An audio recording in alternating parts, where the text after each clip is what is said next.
It's pulot time. Mamumulot naman tayo dito sa gilid. Tingnan natin kung ilan yung makukuha natin.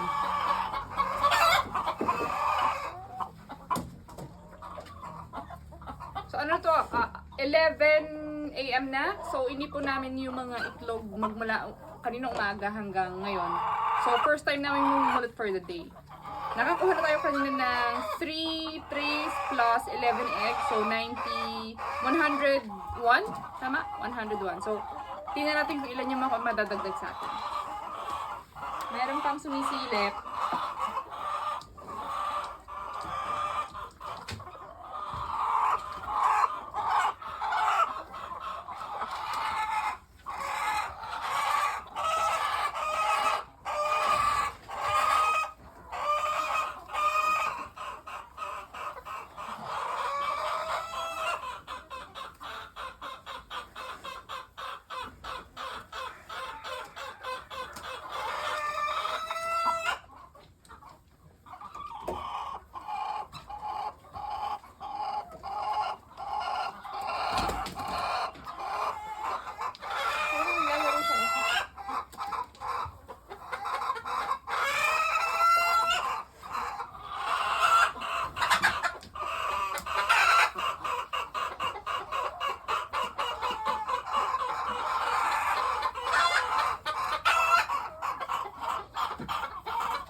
One tray.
Pangalawa, tapos may sobra pa. Kuha lang ako ng panibagong tray.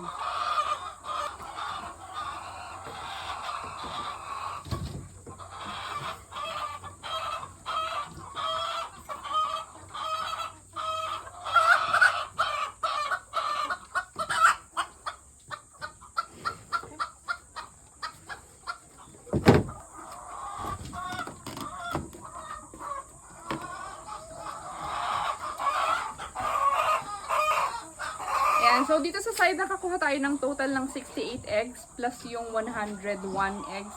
So, not bad. Usually kasi pag umaga, doon kami nakakakuha ng majority ng mga itlog na napupulot namin. So, from 7 AM till 12, ayan, yun yung bulk. Tapos, pag 12 until hapon, until actually hanggang alas 6, alas 7, pailan-ilan na lang noon, hindi na kami nakakakuha siguro ng more than 2 trays noon. Alright, salamat!